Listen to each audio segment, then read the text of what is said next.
Hey, good morning, good afternoon, good evening, one and all. Thanks for joining in this edition of BRM Brown Bag. So today I have a good friend and MBRM, Mr. Kip Fanta, joining us all the way from Florida. Thanks, Kip, for joining us for this edition. I still remember, Kip, we did several years before the episode 4. I think we are in 14th or 15th now of the episode. So we have come a long way. How are you doing and how are things at your end? Very good, Suresh. Thanks for reaching out. Always great to talk to you. I know you're busy. It's really exciting to see what BRMs are doing around the world. So great to be a part of this great thing you have here.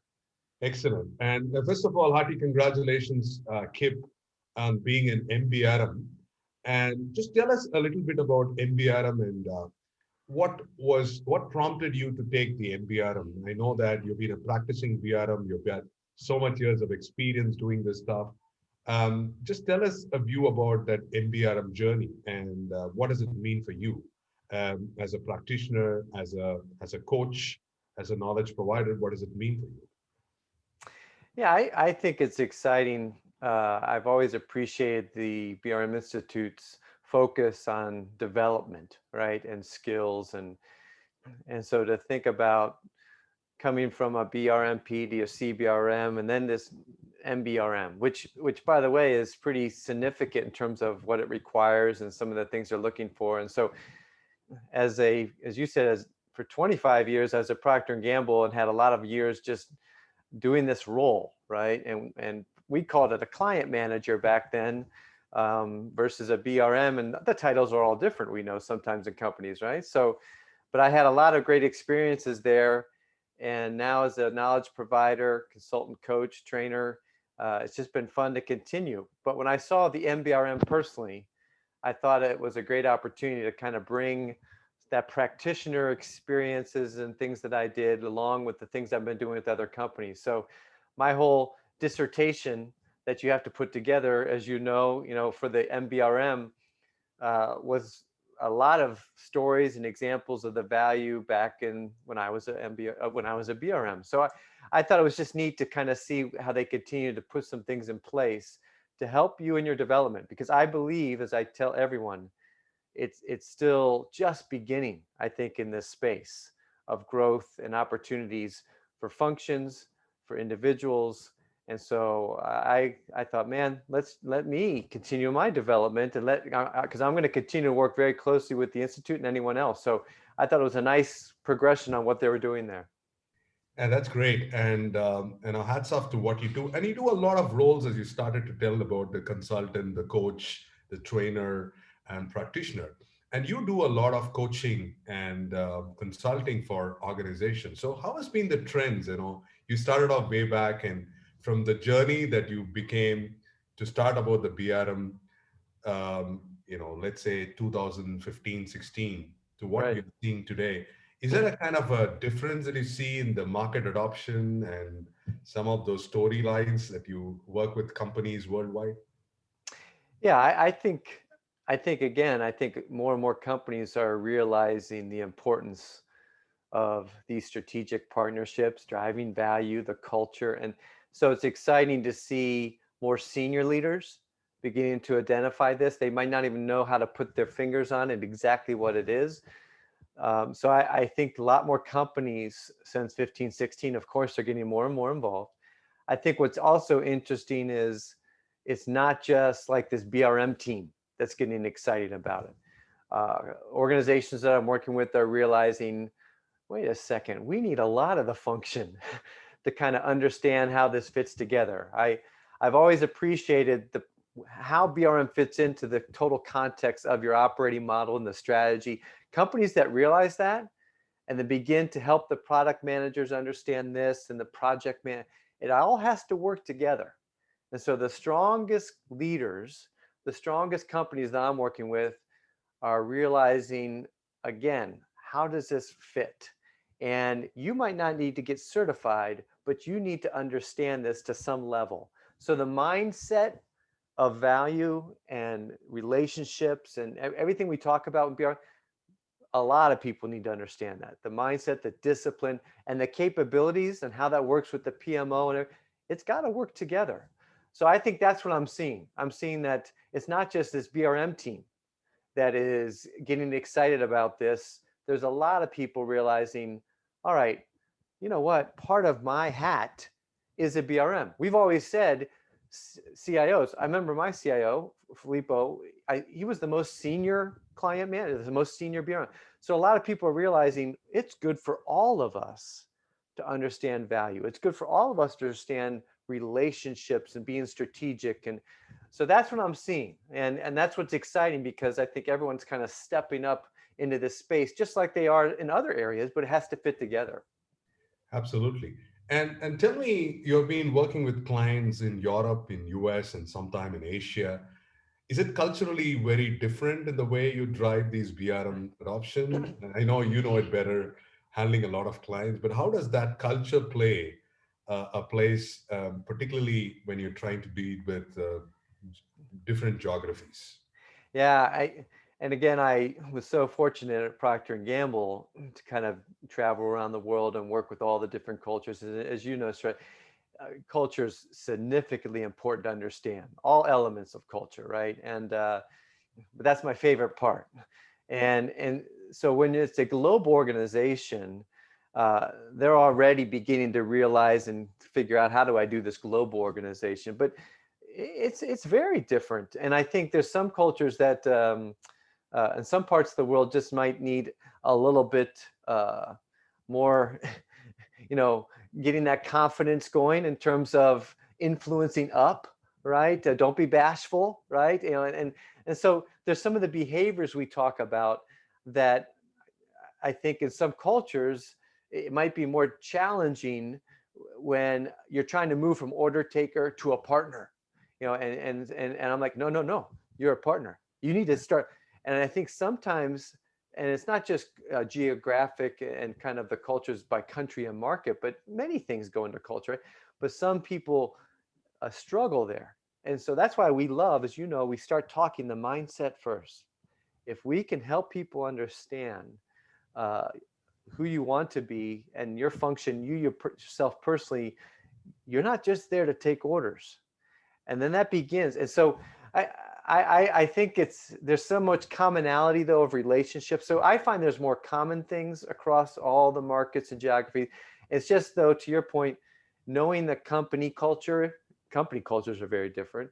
And Right. then knowing other parts of culture, it's just important for us as we go in and we're working with companies just to know that Right. and to meet them where they are, you know, we need to have empathy as we're working with these companies. It all plays in. So, but I find that there's so much common that brings it together more than different, you know?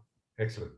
And one of the things that I get wondering throughout is there's not a lot of dedicated BRM titles, designations, No. and you work with a lot of people who don't even talk about BRM per se, but you're building capability. So how is that trend? How do you work with that kind of people? Because we have typically a metrics of what is a BRM, this Yeah. role designation, and you work with people, they call them portfolio managers, client relationship managers, Yeah. and whatnot. So how do we navigate to that particular maze, and how do you make them understand what is BRM? Some people get aversion to the term called BRM in some organizations. They wanted to have it different.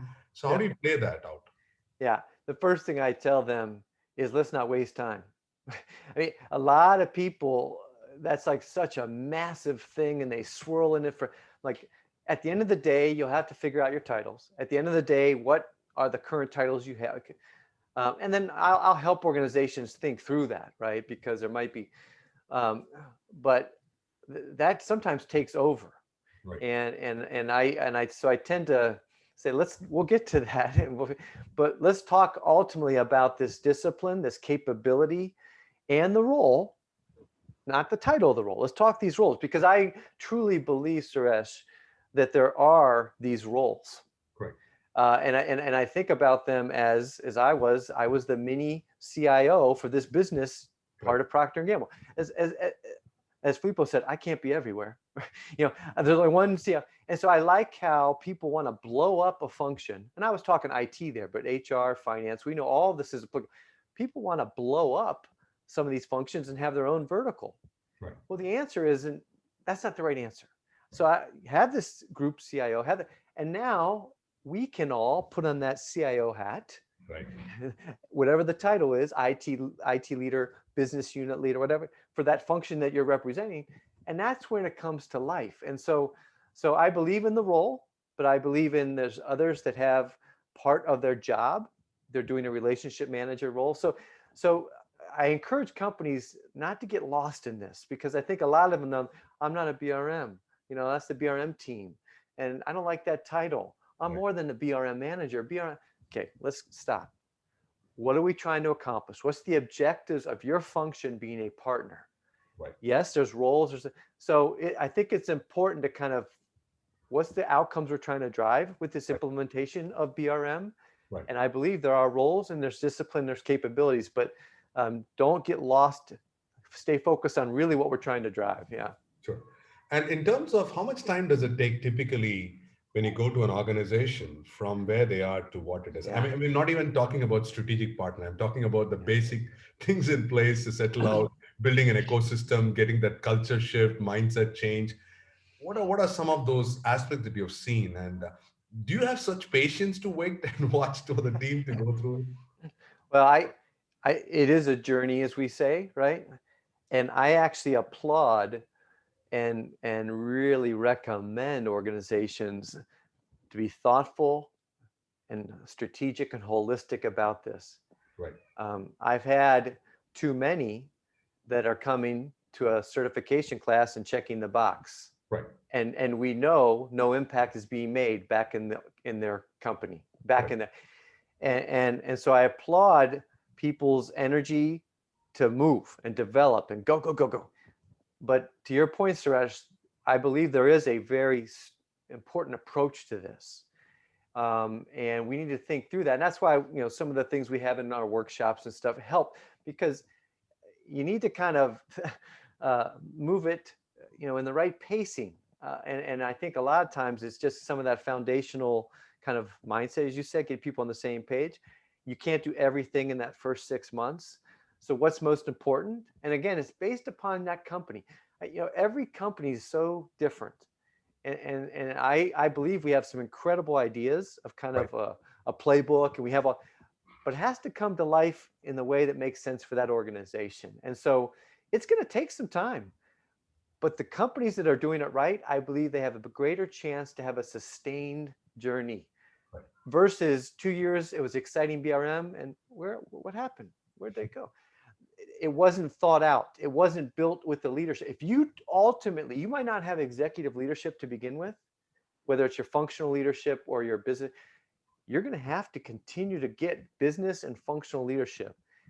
That might not be at the beginning, but that's why it takes some time maybe to really get it where it needs to be.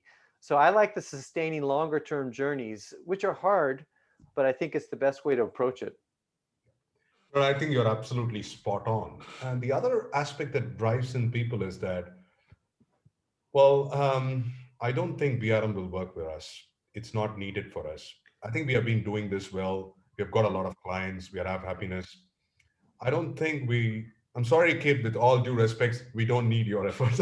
How do you try to justify someone like that to say, hey, you know what? Hear me out. What's this one? And it's not something new, but how do you play with someone who's vehemently oppressive around any new change radically? Yeah, and again, it could be possible, right, that everything is working well.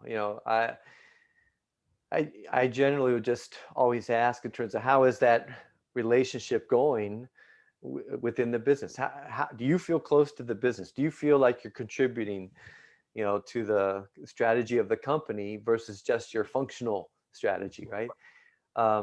Every function, and that's why business relationship management is great for all these functions that are trying to be strategic.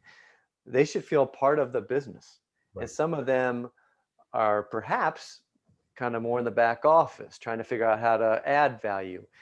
And that's when we would say, well, there's some opportunities here. If everything's going great, then okay. But many times I believe that there are individuals, I always say they've lost the sparkle in their eye.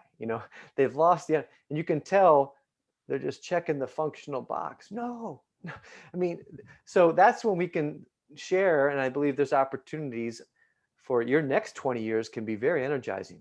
Right. If I talk to the IT people in digital transformation, hello, we're at the center. Let's get closer to that. HR and finance are also looking at how do we become strategic and not just, you know, helping, right? We're all in this together. Um, so I'm again, we have to listen, we have to understand, and to me, it's more than just having a seat at the table. It's truly being that co-creator, that co-sharing of the strategy, not off on your own. Um, so I believe it takes a little bit of someone that is realizing I'm always learning, I'm always growing.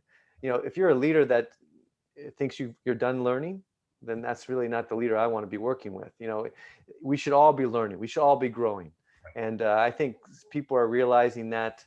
But some also are thinking until I get all this stuff fixed, I can't be strategic. I'm like, well, when is that going to happen? You're never going to get everything perfect. You've got to start thinking some of these strategic things, while of course you continue to work on getting operations and services stronger, but don't think that you can't begin to think differently as well, you know.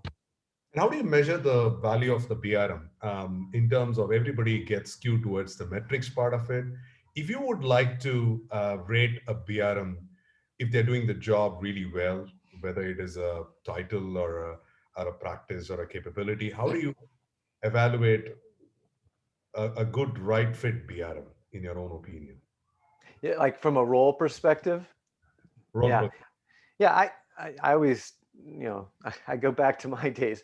You know, when I first showed up, you know, luckily the team had been kind of presented these new roles, and and so at least the business partner said, ah, okay, Kip's here, okay, good, good, good.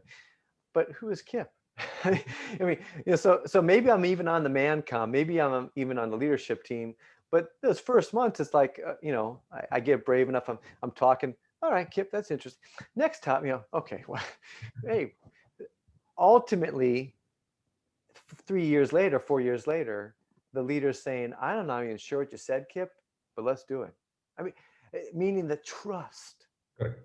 So how you're building trust personally uh, is key, because then as you're personally building that trust and that relationship, it's going to help bring that entire function, you know, that, you know, Kip, you're connecting us to the function, you're orchestrating the function, all the things we like to say, building that trust, building that relationship. All of a sudden, uh, things are happening, and the fires are still on fire. Maybe, but they're realizing, all right, there's this role who's helping us with that function, who's really, and so that's why we, as you know, we focus a lot on these building trusted relationships.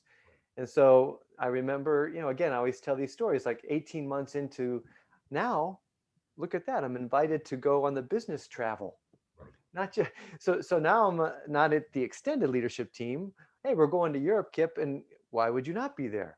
You're the business leader, just like HR and manufacturing, and Kip, you need to.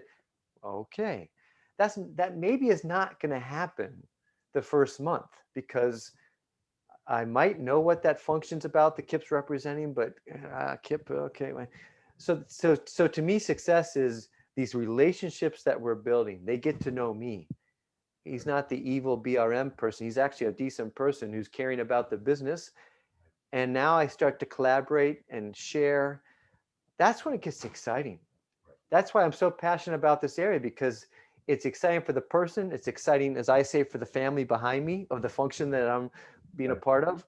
It's good for everybody. So the success comes from the relationship building that you begin to do, the trust that you build. Doesn't mean everything is going great, but they know you're on it and you're there to help. I'm learning about the business. I'm asking good questions. He's not just here waking up for the topic that he cares about. He's there on every topic, that kind of stuff. Excellent. So, in terms of one of the things that haunt people is about the value conversation. The moment you talk about value, people just go inward looking because they're still struggling to articulate value, qualify value, being subjective, objective. I mean, business and this one, I mean, frankly, let's be very honest. Is there a kind of a blueprint of what value looks like and how they can perceive? Because everybody is trying to Yeah. look at this whole ball and not finding it in a real concrete manner. What is your thought on that? Well, I love talking value and could talk it forever with you, Suresh. And of course, when we're talking value, we like to make sure we're talking business value, not that functional value. And it's not just cost. You know, cost isn't going to go away. It's cost and value. So all these things are important in the conversation. And again, I like to tell some stories quickly. One on this that I bring up is I remember being a project manager, having a very successful cutover, having my little ice cream party with my team. Everything was great, man. On time, on quality, beautiful weekend. 3 sites came up with, and we're celebrating. Business partners walking by. Business partners like, "Hey, Kip, what's going on?" I'm thinking, "Uh-oh." Uh, yeah, well, we had a good cutover, a couple sites, and this business partner looks at me, and these are the stories that just etch in your mind. That's great. Hey, if I remember, I think this is supposed to change something we're doing, or I think we're supposed to get some, hey, sometime in the coming days, let us know what we should. I'm thinking to myself, I'm thinking, here we are, so excited about what we did. And here's someone who is supposed to get the benefits that who's going, what is this? Yeah, That is what we have to stop. right. Ultimately, it's about the business. That's why I like the business transition management stuff that we do, all the stuff about getting the business ready for the change. It's not just our change. That's what's exciting. And that's not happening all the time. I've been there. I've been those. Hey, we did it. Who cares? They're not adopting it. They're not using it. There's no value, you know? Absolutely. The last final one, and we can talk for hours. One of the final questions is, what after MBRM, what's next? I know that you've been in the journey and you've been doing a lots and lot of things and you inspire people, Kip. I recently, I mean, I still vividly remember your keynote on that conference, and you inspire people. So, uh, what is your next goal, and how do you think that, what's your next journey look like as you start Well, getting into this exercise? Well, it should be the same for all of us, right? I mean, all of us are on our journeys. And so you could be 1 year into your BRM journey right now, and there's someone coming in brand new. So you know what? For all of us that are on our journeys, you give back to those that are starting their journeys. And so whether there's another MBR, what can we be doing to help, as you say, inspire and help others inside your companies? And so I get excited about just carrying my energy for this space because companies need relationships, need business value being driven, need culture that's evolving, and need purpose that's being satisfied as persons and functions. So I hope that I can just continue to kind of find ways to inspire and help people do that. And I hope everyone I'm talking to is like, you know what, I got people around me I can help. Yes, you sure do. That's what leaders do. And I don't want just individual contributors in this space. We need to continue to multiply what we're doing all around. And that's what I try to do. Excellent, Kip. Always a pleasure in talking with you, and I'm sure our viewers would have got some great things, and we want to see you more and your post as well. I Because know. you have a lot of stories to share. I think by this one we want to get more insights. And for people who have been following Kip, he's such a great practitioner. He makes a lot of impact. He's such a wonderful guy to hang out as well. And so please reach out to him if you have questions, and keep doing great things, Kip, as we all get Well, inspired. Suresh, thanks for bringing me into your brown bag conversations. These are always fun, the people you bring to talk. So thanks so much. Thank you so much.